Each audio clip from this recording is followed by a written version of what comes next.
በድንገት ወደ ዶሮ ቤታችሁ ገብታችሁ አንድ ወይም ከዚያም በላይ ዶሮዎች ሞተው ብታገኟቸው ምን ታደርጋላችሁ? ብዙ አርሶ አደሮች ሲደርስ ምክንያቱን ሳያውቁም ይቀራሉ። ይህም በበሽታው ወደ ሌሎች ዶሮዎች እንዲዛመስም ያደርጋል።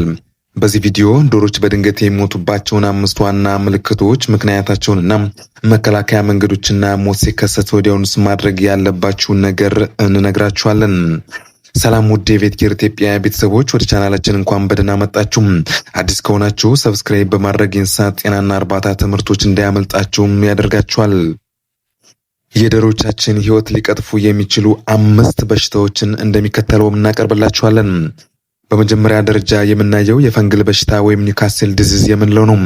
ኒውካስል ዲዚዝ በዓለም ላይ ከፍተኛ ኪሳራ ከሚያደርሱ የዶሮ በሽታዎችም አንዱም ነው። በቫይረስ ከሚከሰቱ ሲሆን በፍጥነት ከአንድ ዶሮ ወደ ሌላም ይተላለፋል። ታዲያ ዋና ምልክቶቹ ምንድናቸው ያላችሁ እንደሆነ ደግሞ መብላት ማቆም፣ ማስነጠስ፣ የአፍንጫ ፈሳሽ፣ የአንገት መጣመም እንዲሁም እንቁላል መቀነስ፣ በፍጥነት መሞት ናቸው። ታዲያ እንደዚህ አይነት ምልክቶችን ካየን እንዴት ስንከላከላቸው ያለ እንደሆነ ደግሞ በሰዓቱ ክትባት መስጠት፣ የዶሮ ቤት ንጽህናና የውጭ ሰዎችና ወፎችን መቆጣጠር ነው ማለት ነው። በሁለተኛ ደረጃ እንግዲህ የምናየው ሂት ስትረስ ወይም የሙቀት ጫና ነው። በኢትዮጵያ በተለይ በበጋ ወቅት ችግር በብዛት ይታያል። ታዲያ ምልክቶች ምንድናቸው ያለን እንደሆን አፍ ከፍቶ መተንፈስ፣ ከፍ መዘርጋት፣ ብዙ ውሃ መጠጣት፣ በድንገት መሞት ናቸው። ታዲያ እነዚህን ካየን እንዴት እንከላከል ስንል ደግሞ ቀዝቃዛ ውሃ ማቅረብ፣ ጥላ ማዘጋጀት፣ ጥሩ አየር ማስገባት፣ በሞቅታ ሰዓት ደግሞ እንዳይጨናነቁ ሰፋ ባለ ቦታ ማድረግም ነው። በሶስተኛ ደረጃ የምንመለከተው እጅግ የዶሮዎችን አስቀያሚ ወይም አስከፊ በሽታ የምንለው ኮክሲዲዮሲስ ነው። ይህ በጫጩቶች ላይ በብዛት የሚታይ በሽታ ሲሆን በአንጀት ላይ ጉዳትም ያደርሳል። ታዲያ ምልክቶችን በምንመለከትበት ሰዓት የደም ተቅማጥ፣ ድካም፣ መብላት ማቆም እንዲሁም ክብደት መቀነስ የመሳሰሉ ምልክቶችን ካየን በተለይ እንግዲህ ለኮክሲዲዮሲስ ትልቁ እንደ ምልክት ሆኖ የሚታየው የደም ተቅማጥ ነው።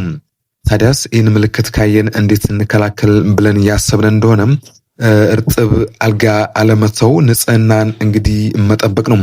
ሌላኛው የኮክሲዲዮሲስ እንግዲህ መድኃኒት እንግዲህ በሐኪም ምክር መጠቀምና መስጠትም የግድ ነው ማለት ነው። በአራተኛ ደረጃ የምንመለከተው እንግዲህ ምንድነው የተበላሸ መኖና መርዝ። እንግዲህ ይህ አንዳንድ ጊዜ ችግሩ በሽታ ሳይሆን መኖም ሊሆን ይችላል ማለት ነው። አደገኛ ነገሮች እንግዲህ ሻጋታ ያለበት መኖ፣ የተበላሸ ውሃ፣ የጸረ ተባይ መድኃኒቶች፣ ሌሎች ኬሚካሎች የመሳሰሉት እንግዲህ አንደኛው የችግሩ ወይም የዶሮዎቹ እንግዲህ ገፈት ቀማሾች በዚህ ምክንያት ይሆናሉ ማለት ነው። ታዲያ ይህ እንዴት እንከላከል ካለን እንግዲህ ንጹህ መኖ መጠቀም፣ መኖን በደረቅ ቦታ ማስቀመጥ፣ ኬሚካሎችን እንግዲህ ከዶሮዎቹ ራቅ አድርጎ ማስቀመጥ እጅጉን ይመከራል እንዳያገኙት ማለት ነው።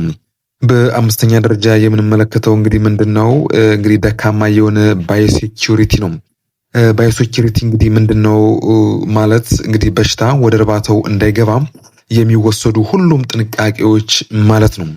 ያ ማለት እንደ ኳራንቲ ወይም ጥበቃ እንግዲህ አጥረን ሊሆን ይችላል፣ ወይም ሰዎቹ ከውጭ ወደ ውስጥ ሲገቡ እንግዲህ መጠቀም ያለባቸው፣ ምክንያቱም ንክኪዎች ይኖራሉ። ዶሮዎች ደግሞ በጣም ሴንሲቲቭ ወይም ስሜታዊ ስለሆኑ ሌላ ነገር ከመጣ ወዲያውኑ የመያዝና በሽታውም ተጠቂ የመሆን ዕድላቸው እጅጉም ሰፊ ስለሆነ እነዚህን ጥንቃቄዎች ማድረግ ነው። ይህ ባዮሴኪዩሪቲ ይባላል ማለት ነው።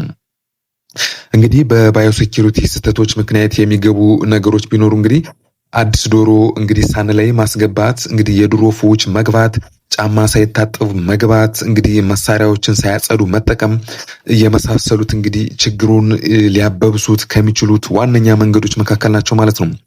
ታዲያ መፍትሄው ምንድነው ካለን አዲስ ዶሮ እንግዲህ ለ2 እስከ 3 ሳምንታት ለይቶ ማቆየት፣ መግቢያ ላይ ጸረ ተዋሲያን ማዘጋጀት፣ የዶሮ ቤትን በየጊዜው ማጽናት፣ እንግዲህ ዶሮ ሲሞት ወዲያውኑ ማድረግ ያለበትን የሞተውን ዶሮ ከሌሎች ለይተው ማስወገድ ነው ማለት ነው። እንግዲህ የዶሮ ቤቱን በጸረ ተዋሲያን እንግዲህ መጠቀም ወይም ማጽዳት የግድ ነው ማለት ነው። የቀሩትን ዶሮዎች እንግዲህ በቅርብ መከታተል፣ ብዙ ዶሮ እየሞተ ከሆነ ወዲያውኑ የእንስሳት ሐኪምን ማማከርም አንዱ እንግዲህ ከምንጠቀምባቸው መፍትሄዎች መካከል ነው ማለት ነው። የሞተውን ዶሮ እንግዲህ አይብሉ ለሌሎች እንስሳትም መስጠትም ተገቢም አይደለም ማለት ነው። ዶሮዎች በድንገት እንግዲህ መሞታቸው ብዙ ጊዜ ሊከላከል የሚችል ችግር ነው። ትክክለኛ ክትባት፣ ንጽህና፣ ጥራት ያለው መኖ፣ ንጹህ ውሃና እንግዲህ ጠንካራ ባዮሴኪዩሪቲ መከታተል እንግዲህ ብዙ ኪሳራ ማስቀረትም ይቻላል ማለት ነው። ይህ ቪዲዮ እንግዲህ ጠቃሚ ሆኖ ካገኛችሁት ላይክ እያደረጋችሁ በሌሎች አርቢያዎችም እንግዲህ አጋሩላቸው። የቬት ኬር ኢትዮጵያን ሰብስክራይብ ያላደረጉ ሰብስክራይብ አድርጉ። እንግዲህ ተጨማሪ እንስሳት ጤና ትምህርቶችን ታገኙበታላችሁ። ይመቻችሁ።